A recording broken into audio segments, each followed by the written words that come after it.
بسم الله الرحمن الرحيم.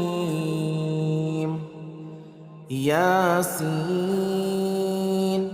والقرآن الحكيم إنك لمن المرسلين على صراط مستقيم تنزيل العزيز الرحيم لتنذر قوما ما أنذر آباؤهم فهم غافلون. لقد حق القول على أكثرهم فهم لا يؤمنون. إنا جعلنا في أعناقهم أغلالا فهي إلى الأذقان فهم مقمحون. وجعلنا من بين أيديهم سدا ومن خلفهم سدا فأغشيناهم فهم لا يبصرون. وسواء عليهم أأنذرتهم أم لم تنذرهم لا يؤمنون. إنما تنذر من اتبع الذكر وخشي الرحمن بالغيب فبشره بمغفرة وأجر كريم.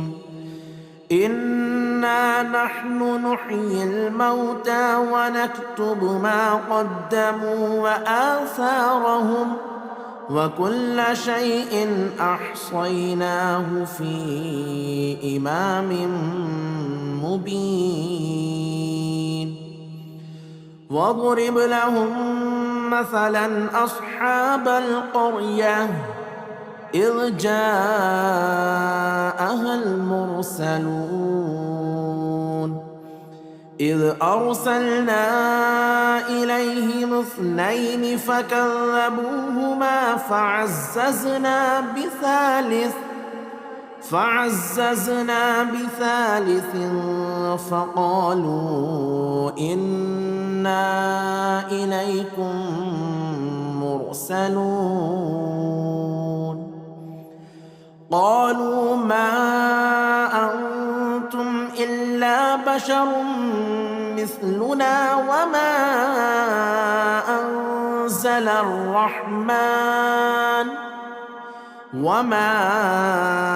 أنزل الرحمن من شيء إن أنتم إلا تكذبون. قالوا ربنا يعلم إنا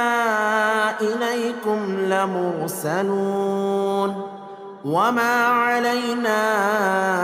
إلا البلاغ المبين. قالوا إنا تطيرنا بكم لئن لم تنتهوا لنرجمنكم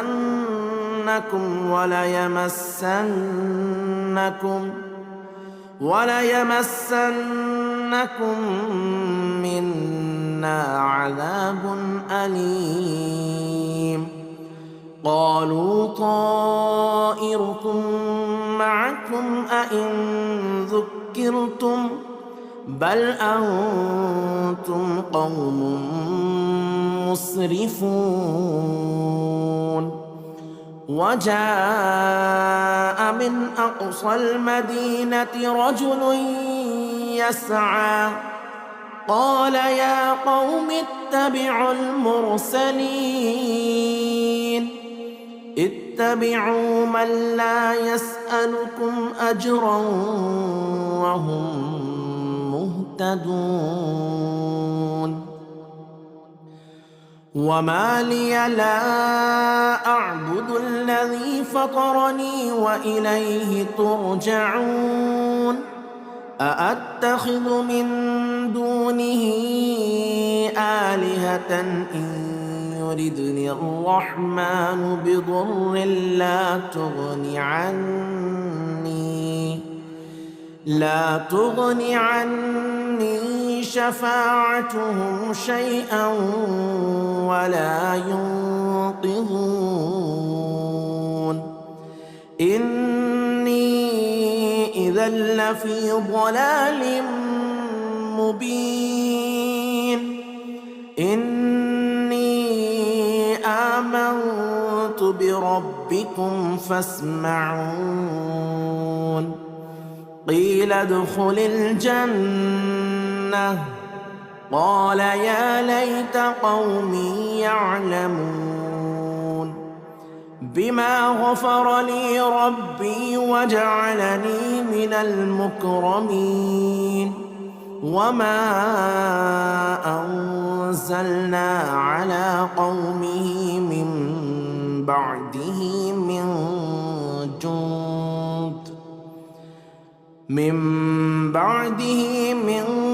جند من السماء وما كنا منزلين إن كانت إلا صيحة واحدة فإذا هم خامدون يا حسرة على العباد ما يأتيهم من رسول إلا كانوا به يستهزئون ألم يروا كم أهلكنا قبلهم من القرون أنهم إليهم لا يرجعون وإن كل لما جميع لدينا محضرون وآية لهم الأرض الميتة أحييناها وأخرجنا منها حبا فمنه يأكلون وجعلنا فيها جنات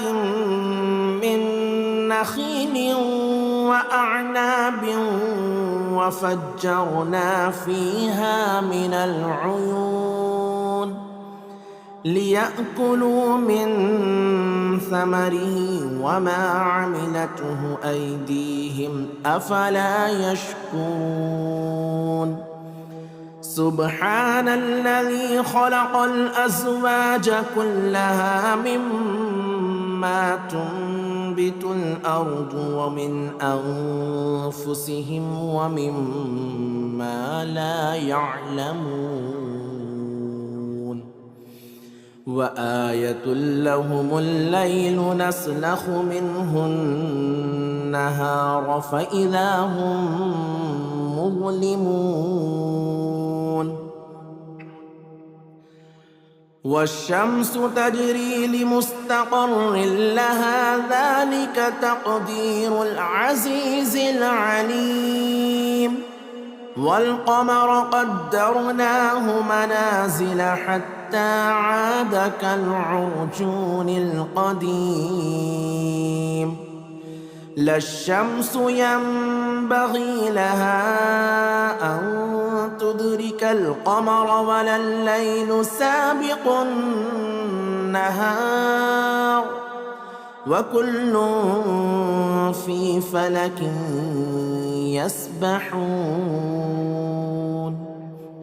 وآية لهم أنا حملنا ذريتهم في الفلك المشحون وخلقنا لهم من مثله ما يركبون وإن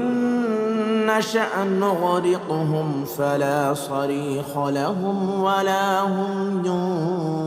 ينقذون إلا رحمة منا ومتاعا إلى حين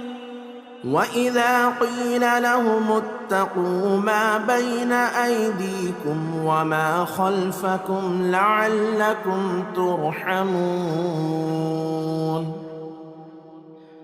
وما تأتيهم من آية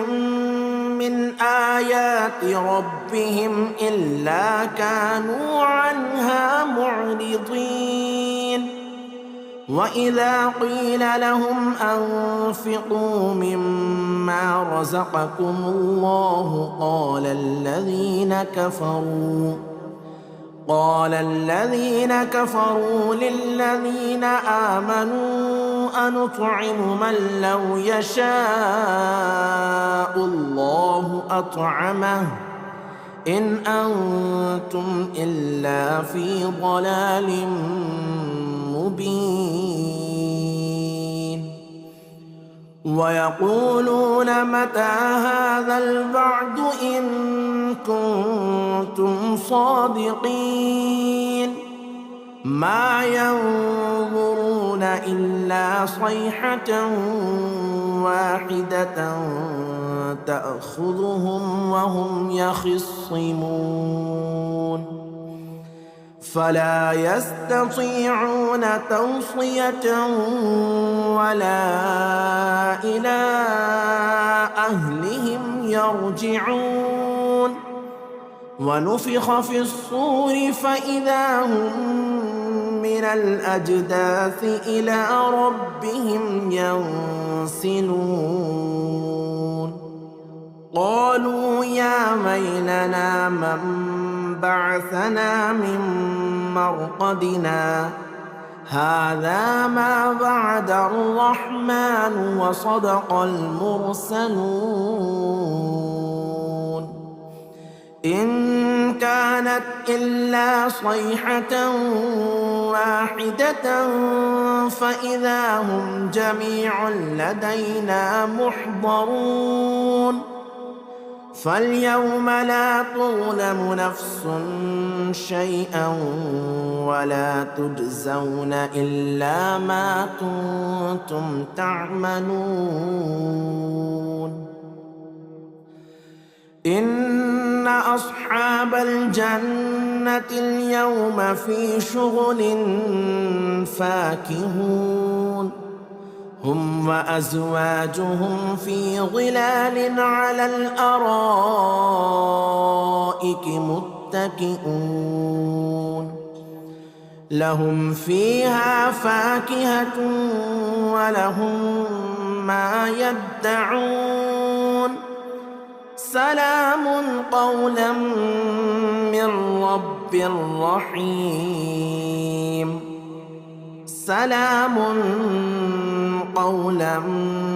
من رب رحيم وامتازوا اليوم أيها المجرمون ألم أعهد إليكم يا بني آدم ألا تعبدوا الشيطان إنه لكم عدو مبين وأن اعبدوني هذا صراط مستقيم ولقد أضل منكم جبلا كثيرا أفلم تكونوا تعقلون هذه جهنم التي كنتم توعدون اصلوها اليوم بما كنتم تكفرون اليوم نختم على أفواههم وتكلمنا أيديهم وتشهد أرجلهم بما كانوا يكسبون ولو نشاء لطمسنا على أعينهم فاستبقوا الصراط فأنى يبصرون ولو نشاء لمسخناهم على مكانتهم فما استطاعوا مضيا ولا يرجعون. ومن نعمره ننكسه في الخلق أفلا يعقلون. وما علمناه الشعر وما ينبغي له إن هو إلا ذكر وقرآن مبين لينذر من كان حيا ويحق القول على الكافرين. أولم يروا أنا خلقنا لهم مما عملت أيدينا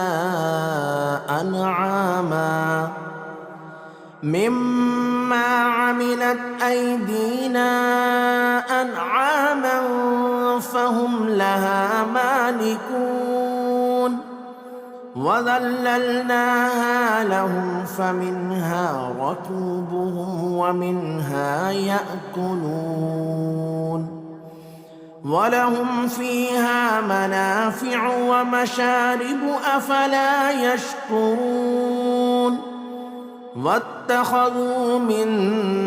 دون الله آلهة لعلهم ينصرون.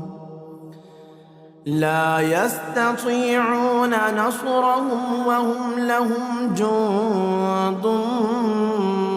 محضرون. فلا يحزنك قولهم إنا نعلم ما يسرون وما يعلنون.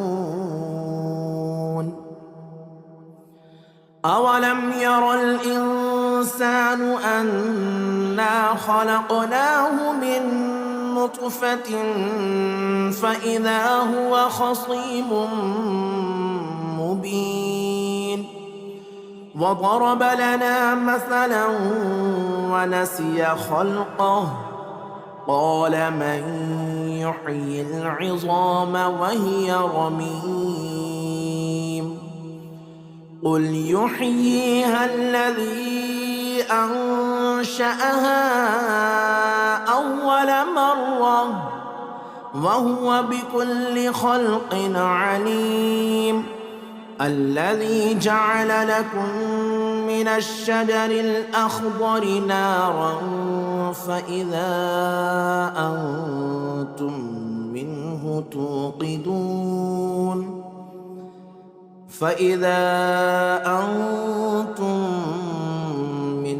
توقدون. أوليس الذي خلق السماوات والأرض بقادر على أن يخلق مثلهم بلى وهو الخلاق العليم. إنما أمره إذا أراد شيئا أن يقول له كن فيكون. فسبحان الذي بيده ملكوت كل شيء وإليه ترجعون. بسم الله الرحمن الرحيم. الرحمن علم القرآن خلق الإنسان علمه البيان. الشمس والقمر بحسبان والنجم والشجر يسجدان. والسماء رفعها ووضع الميزان ألا تطغوا في الميزان وأقيموا الوزن بالقسط ولا تخسروا الميزان والأرض وضعها للأنام فيها فاكهة والنخل ذات الأكمام والحب ذو العصف والريحان فبأي آلاء ربكما تكذبان خلق الإنسان من صلصال كالفخار وخلق الجان من مارج من نار فبأي آلاء ربكما تكذبان رب المشرقين ورب المغربين فبأي آلاء ربكما تكذبان مرج البحرين يلتقيان بينهما برزخ لا يبغيان فبأي آلاء ربكما تكذبان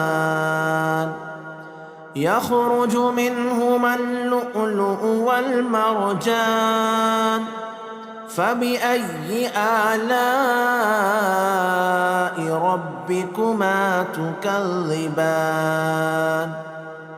وله الجبال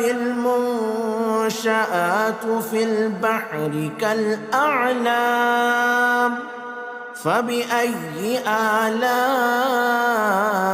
ربكما تكذبان كل من عليها فان ويبقى وجه ربك ذو الجلال والإكرام فبأي آلاء ربكما تكذبان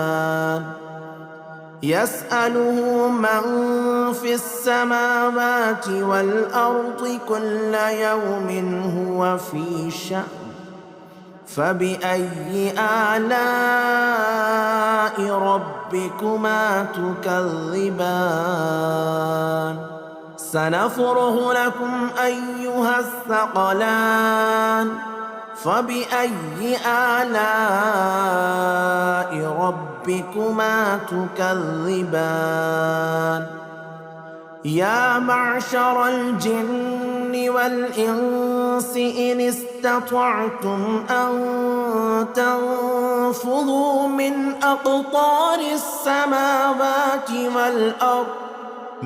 أقطار السماوات والأرض فانفذوا لا تنفذون إلا بسلطان فبأي آلاء ربكما تكذبان يرسل عليكما شواظ من نار ونحاس فلا تنتصران فبأي آلاء ربكما تكذبان فإذا انشقت السماء فكانت وردة كالدهان فبأي آلاء ربكما تكذبان فيومئذ لا يسأل عن ذنبه إنس ولا جان فبأي آلاء ربكما ربكما تكذبان يعرف المجرمون بسيماهم فيؤخذ بالنواصي والأقدام فبأي آلاء ربكما تكذبان هذه جهنم التي يكذب بها المجرمون يطوفون بينها وبين حميم آن فبأي آلاء ربكما تكذبان ولمن خاف مقام ربه جنتان فبأي آلاء ربكما تكذبان ذواتا أفنان فبأي آلاء ربكما تكذبان فيهما عينان تجريان فبأي آلاء ربكما تكذبان فيهما من كل فاكهة زوجان فبأي آلاء ربكما تكذبان متكئين على فرش بطائنها من استبرق وجنى الجنتين دان فبأي آلاء ربكما تكذبان فيهن قاصرات الطرف لم يطمثهن إنس قبلهم ولا جان فبأي آلاء ربكما تكذبان كأنهن الياقوت والمرجان فبأي آلاء ربكما تكذبان هل جزاء الإحسان إلا الإحسان فبأي آلاء ربكما تكذبان ومن دونهما جنتان فبأي آلاء ربكما تكذبان مدهامتان فبأي آلاء ربكما تكذبان فيهما عينان نضاختان فبأي آلاء ربكما تكذبان فيهما فاكهة ونخل ورمان فبأي آلاء ربكما تكذبان فيهن خيرات حسان فبأي آلاء ربكما تكذبان حور مقصورات في الخيام فبأي آلاء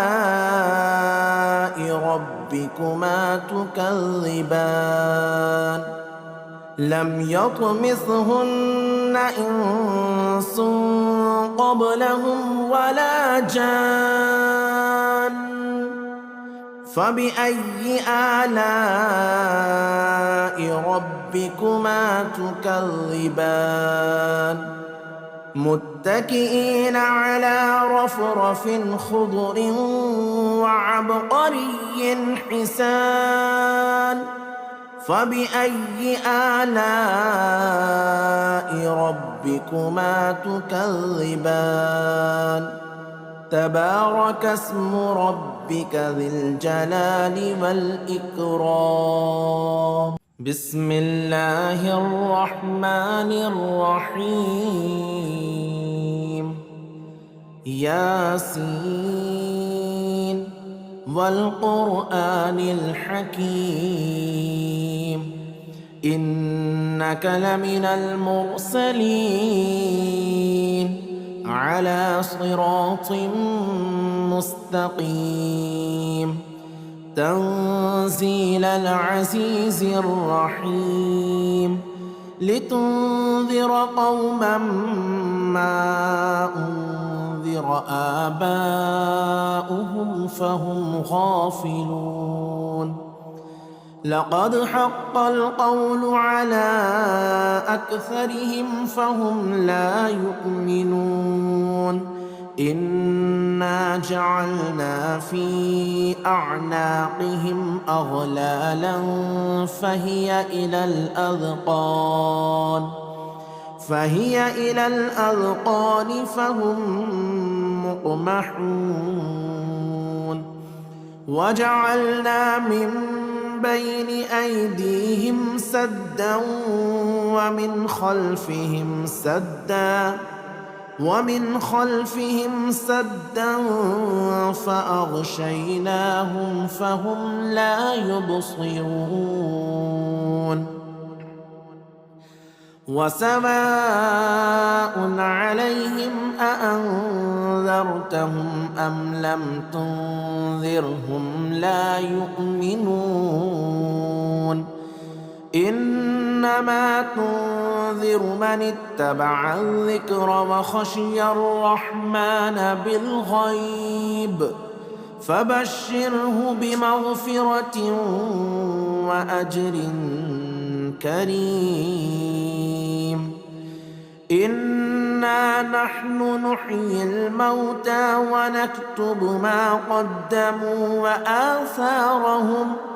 وكل شيء أحصيناه في إمام مبين واضرب لهم مثلا أصحاب القرية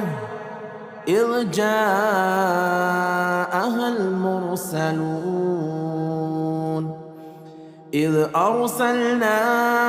إليهم 2 فكذبوهما فعززنا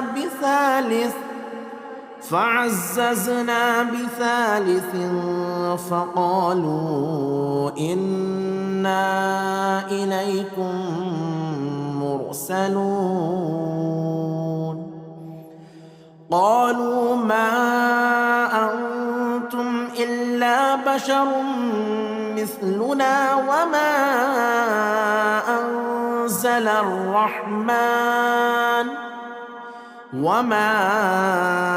أنزل الرحمن من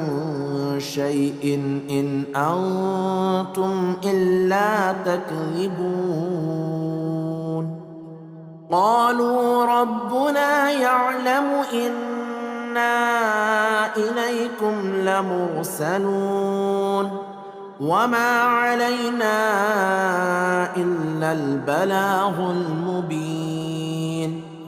قالوا إنا تطيرنا بكم لئن لم تنتهوا لنرجمنكم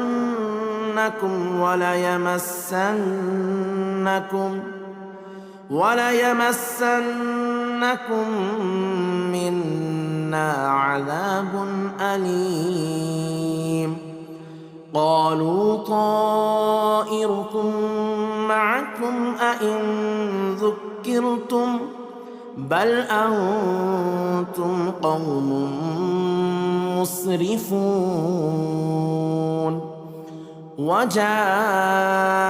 من أقصى المدينة رجل يسعى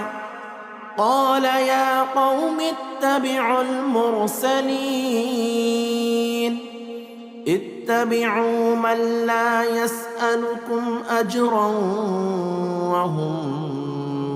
مهتدون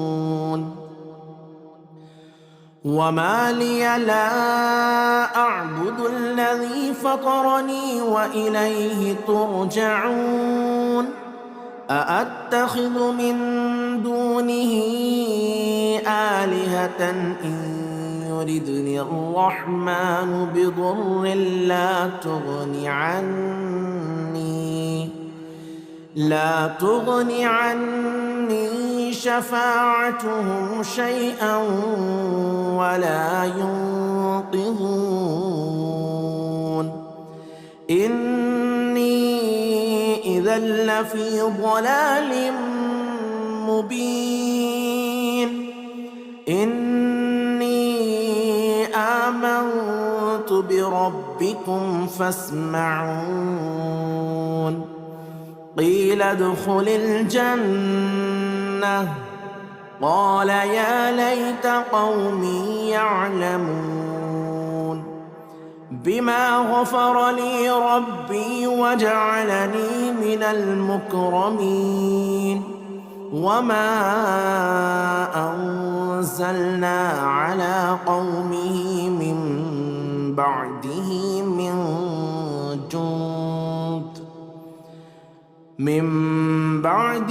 من جند من السماء وما كنا منزلين إن كانت إلا صيحة واحدة فإذا هم خامدون يا حسرة على العباد ما يأتيهم من رسول إلا كانوا به يستهزئون ألم يروا كم أهلكنا قبلهم من القرون أنهم إليهم لا يرجعون وإن كل لما جميع لدينا محضرون وآية لهم الأرض الميتة أحييناها وأخرجنا منها حبا فمنه يأكلون وجعلنا فيها جنات من نخيل وأعناب وفجرنا فيها من العيون ليأكلوا من ثمره وما عملته أيديهم أفلا يشكرون سبحان الذي خلق الأزواج كلها مما تنبت الأرض ومن أنفسهم ومما لا يعلمون وآية لهم الليل نسلخ منه النهار فإذا هم مظلمون والشمس تجري لمستقر لها ذلك تقدير العزيز العليم والقمر قدرناه منازل حتى عاد كالعرجون القديم لا الشمس ينبغي لها أن تدرك القمر ولا الليل سابق النهار وكل في فلك يسبحون وآية لهم أنا حملنا ذريتهم في الفلك المشحون وخلقنا لهم من مثله ما يركبون وإن نشأ نغرقهم فلا صريخ لهم ولا هم ينقذون إلا رحمة منا ومتاعا إلى حين وإذا قيل لهم اتقوا ما بين أيديكم وما خلفكم لعلكم ترحمون وما تأتيهم من آية من آيات ربهم إلا كانوا عنها معرضين وإذا قيل لهم أنفقوا مما رزقكم الله قال الذين كفروا للذين آمنوا أنطعم من لو يشاء الله أطعمه إن أنتم إلا في ضلال مبين ويقولون متى هذا الوعد إن كنتم صادقين ما ينظرون إلا صيحة واحدة تأخذهم وهم يخصمون فلا يستطيعون توصية ولا إلى أهلهم يرجعون ونفخ في الصور فإذا هم من الأجداث إلى ربهم ينسلون قالوا يا ويلنا من بعثنا من مرقدنا هذا ما وعد الرحمن وصدق المرسلون إن كانت إلا صيحة واحدة فإذا هم جميع لدينا محضرون فاليوم لا تظلم نفس شيئا ولا تجزون إلا ما كنتم تعملون إن أصحاب الجنة اليوم في شغل فاكهون هم وأزواجهم في ظلال على الأرائك متكئون لهم فيها فاكهة ولهم ما يدعون سلام قولا من رب رحيم سلام قولا من رب رحيم وامتازوا اليوم أيها المجرمون ألم أعهد إليكم يا بني آدم ألا تعبدوا الشيطان إنه لكم عدو مبين وأن اعبدوني هذا صراط مستقيم ولقد أضل منكم جبلا كثيرا أفلم تكونوا تعقلون هذه جهنم التي كنتم توعدون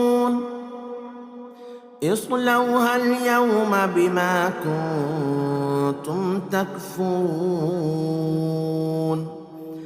اليوم نختم على أفواههم وتكلمنا أيديهم وتشهد أرجلهم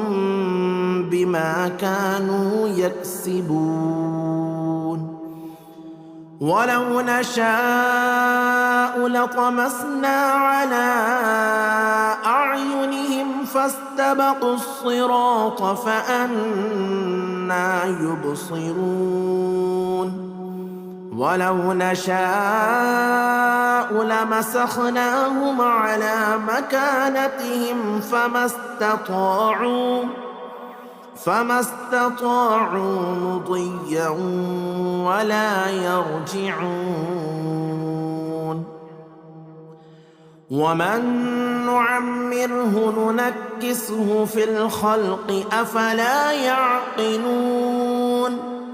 وما علمناه الشعر وما ينبغي له إن هو إلا ذكر وقرآن مبين لينذر من كان حيا ويحق القول على الكافرين أولم يروا أنا خلقنا لهم مما عملت أيدينا أنعاما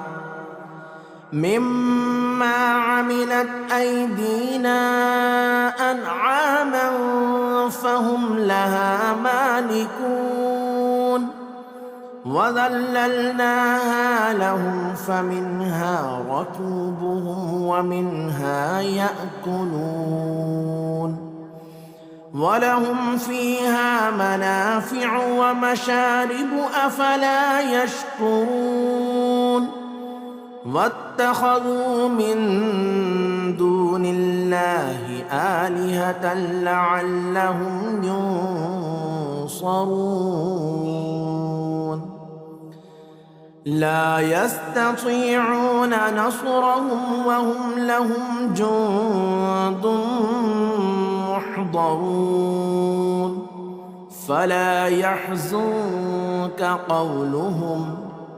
إنا نعلم ما يسرون وما يعلنون أولم ير الإنسان أنا خلقناه من نطفة فإذا هو خصيم مبين وضرب لنا مثلا ونسي خلقه قال من يحيي العظام وهي رميم قل يحييها الذي أنشأها أول مرة وهو بكل خلق عليم الذي جعل لكم من الشجر الأخضر نارا فإذا أنتم منه